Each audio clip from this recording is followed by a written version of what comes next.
advanced weaponry in the world.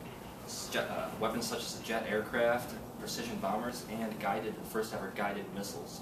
So the fact that they were ahead of the entire world was like a matter of common knowledge. The scientists of Germany were completely envied by the entire scientific community, and regardless of their opinion about the Nazi Party. So, but what was the source of all this vast information? Were they getting extra funding somehow? Were they just simply smarter? Or were they, as some people believe, guided by otherworldly beings? So my goal for today is to argue that Hitler and the Nazi regime were definitely guided by extraterrestrial intelligence.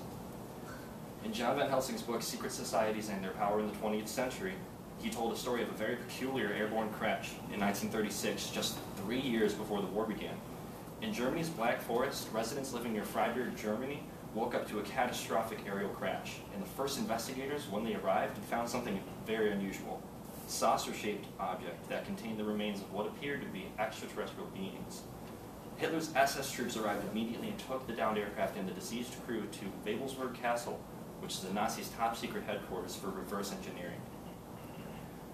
New York Times bestselling author and publisher of UFO magazine states that what exists today of this case are the reports of scientists who have claimed to have read the reports of the German scientists who did analysis on that craft and its propulsion system. Victor Schauberger was a German philosopher and inventor known for his work on gyroscopic vortex-like systems that would create a pull on an aircraft. Schauberger had referenced ancient Indian Sanskrit texts that were thousands of years old, because they actually contained blueprint-like descriptions of flying saucers named Vimanas.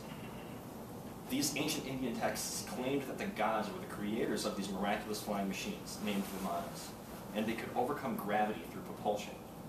So for Schauberger's references to these ancient Sanskrit texts on Vimanas, Schauberger is known as the rediscoverer of flying saucers.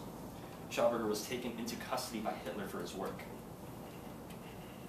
Hitler scientists now had enough information from this alleged crash and Schauberger's work on the Vimanas to create their own machine, named the Haunebu. The Haunebu was an actual flying saucer manned by 8 people. It had a large dome on top with a similar smaller dome on the bottom. There were multiple reports from Allied aircraft pilots claiming to witness flying saucers that were doing magnificent acrobatic maneuvers, like turning 90 degrees at incredible speeds, or rising to like about 44,000 feet in a matter of moments. So not only were the German aircrafts believed to be tied with extraterrestrial intelligence, but even the symbol that was chosen by the Nazi regime was of extraterrestrial origins. We all know this symbol is the swastika. Mostly everybody in the world knows what the symbol is, and due to the war, but the symbol's actual origins are up to 3,000 years old. Michael Cremo, author of Forbidden Archaeology, elaborates on the symbol when stating that the swastika is a Sanskrit word from ancient India. It means mark of good fortune. And the same symbol is not only found in ancient India, but all over the world. So in the ancient Sanskrit texts, it is stated that the symbol is connected with extraterrestrial beings, such as the Hindu god Brahma. The swastika is often used in worship in temples dedicated to extraterrestrial beings. It was believed that this symbol was given to these ancient people by the gods to ward off enemies, and not only serve as the power to survive, but to become dominant. But did Hitler really believe in a connection with extraterrestrial beings and humans?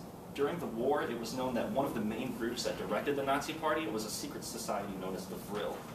Some very important people of the Nazi Party were of this group. The Vril Society took their name from the 19th century book written by Edward Bulwer Lytton called The Coming Race.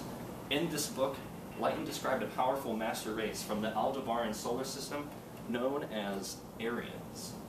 These Aryans came to Earth in the distant past and meant to be the master race of our planet. Allegedly, these Aryans utilized a universal energy that is actually described in ancient Sanskrit texts of India, used for travel with disc-shaped aircraft. The Vril Society of Germany claimed that they could harness this energy because they believed to be the direct descendants of this master Aryan race.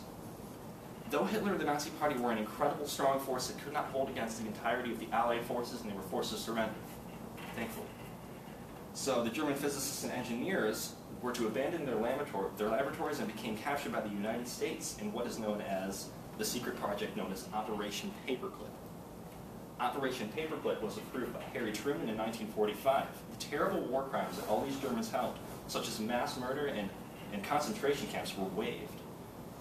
Arguably, the most important of these scientists was Dr. Werner von Braun. Von Braun was the leader of the German rocket program and was exposed to all of the top-secret German projects, and he carried all this information with him. On the television series Ancient Aliens, leading ufologist Dr. Alan Greenfield claimed that Dr. Werner von Braun came to meet him at Wright-Patterson Air Force Base. When Dr. Greenfield asked von Braun, "How did you develop all this technology so fast?" the expert rocket scientist claimed to look down the rows of UFO files, and he said, "We had help from them." Dr. Greenfield replied with "them," meaning the aliens, and von Braun said again, "Yes, we had help."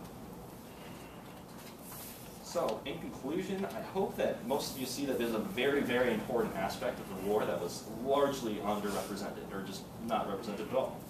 Extraterrestrial intelligences may very well have influenced how Germans were able to acquire such technologies and applications. But even with all the technologies that we have today, they were all unarguably developed by the Germans or significantly enhanced by the Germans during this war.